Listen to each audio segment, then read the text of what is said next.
Hi, everyone. It's Ollie from the Movement Revolution podcast. I want to introduce to you my guest, one of the most prolific people with his social media posts, an extraordinary personal trainer who has a master's degree in biomechanics and movement science.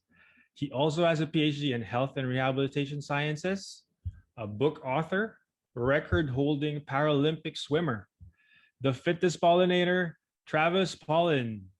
How are you, Travis? I'm good. How are you, Ollie? I'm great. I'm so excited you're back here in the podcast. I need to have you come and introduce me for my. I have an interview next week. I need to have you like give my byline before I do my talk. Yeah. Well, thanks for that compliment.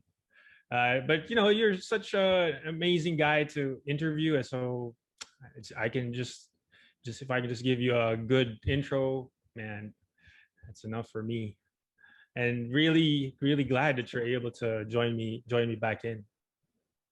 Yeah, my pleasure. Thank you for having me. Okay, let me start by me asking you about your previous career and what made you choose swimming before, Travis? I honestly, it was a little bit of an accident. So I didn't start until I was 15 years old, which maybe to some people doesn't sound like that late in the game, but for a sport like swimming, where many people start when they are maybe 8 years old, like they have competitions to are 8 years and younger. So me not getting started until high school, I got a little bit of a late start, but the reason for that was that I didn't really know what I wanted out of an athletic career. And the year before that, I had actually tried out for my high school's golf team, just throwing darts and seeing what stuck.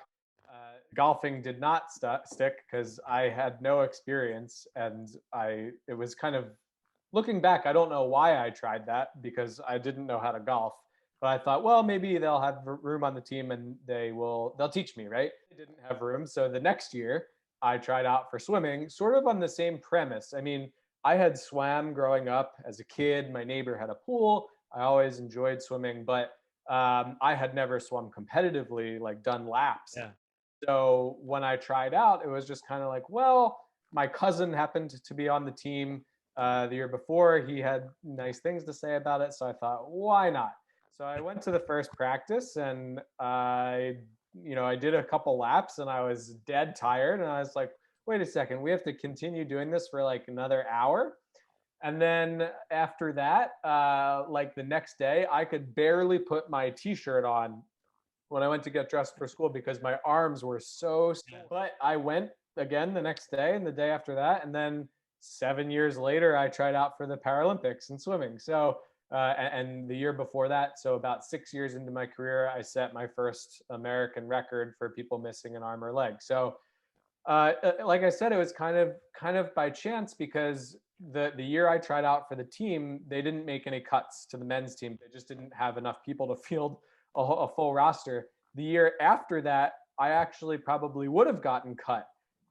So like the timing just worked out. I wouldn't be sitting here in front of you today probably if I had been cut, because like the joining the team really changed the trajectory of my whole life. So that was my sophomore year of high school, and I like swimming for me. It was good. It was a good sport for me, given that I was missing a leg, because other sports that I did growing up, basketball, baseball, soccer, or I don't know if you call it football. I struggled with those being an amputee.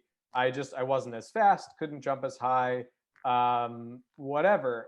But with swimming, I could take my prosthetic leg off and just be in the water, and I felt very at home and very natural in that element. And for a lot of, depending on the stroke, you're at more or less of a disadvantage. So like freestyle, the research shows that like sometimes as much as 70 or 80% of the propulsion comes from the upper body, and it'll depend on the particular swimmer and their style. But for me, it was I could rely on my upper body and not use my leg too much, but it wasn't so much of a disadvantage that where if I practiced harder and worked harder than everybody else, like I could beat kids on my own team and kids from other schools even missing a leg. Like people, I was swimming against people with Wow. 2 legs, and not necessarily coming in Yeah. first in a race, but also not coming in last. So that was like really, really cool to be able to do. And it just, you know, after a couple of years, I kind of figured out, I found out about the Paralympics. I figured out that my times were not great yet, but I was in the ballpark of, okay, if I swim, if I choose college such that I can swim in college, that'll give me 4 more years, because I started college in 2008. In 2012, I can try out for the Paralympics, and like maybe I'll have a chance. And it ended up that even though I had these 2 American records, um, there were other people in my category who were faster than me at the tryout for the Paralympics. And so I ended up like third. They took the top 2, and I was like the third person that they left off the roster. But it was a great experience, and I wouldn't trade it for the world. And swimming definitely like set me on the career trajectory to then, like, I loved training for swimming, and I loved dry land training. I loved lifting weights, to augment my performance, and that led me to personal training after I retired from swimming, and then that led me to the master's degree in biomechanics, which led to the PhD in rehabilitation sciences, and here I am. Wow. Yeah, I actually was super happy you mentioned how natural it felt when you started swimming. So it's, yeah, that was a great piece of information that you just gave us.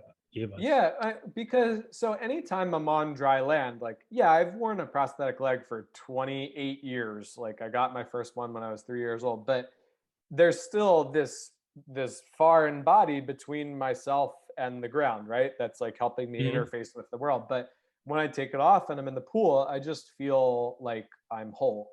Like I'm myself, and I just I don't have to negotiate with any foreign objects that are strapped to my body. I can just be. Yeah. So how would it be possible to even like quantify how many years did it take you to become from starting and to get that It's record crazy hold? because I made really fast progress in my first year. So just like our season started in October maybe, and our season ended in February. Just in those 4 months, I dropped like an insane amount of time in all of the races that I did. Like from going from, I told you, I swam like 2 laps and I was dead tired in October, to then one of the races that I competed in that the championship meet in my first year was the 500-yard freestyle, which is 20 laps, uh, Hmm. and or 10 times 50. But like that's a 6-minute race, and like that's not. You have to be like pretty competent to be able to do a race for that long and sustain a relatively Yeah. good pace for that. So it was really, I made a lot of progress in high school. So in just the first 3 years, and as you get better, the returns on investment on your training get less. So like in college, I probably in so 100-yard freestyle is about a minute long. In high school, I probably got to like 58 seconds maybe. And in college, that was when I went my best time, which was the American record, which was 55.7. So Hmm. like it doesn't sound like a lot, but in swimming terms, like even a tenth of a second Yeah, is for kind of sure. like a body length. So but yeah, Yeah. it was cool because I was able to make progress relatively quickly, but at the same time, like I was training 8 times a week. I was going to practice Wow. every That's a lot. afternoon Yeah. plus 3 mornings. I was training so much, but it really paid off. And it was cool to be able to see the hard work paying off.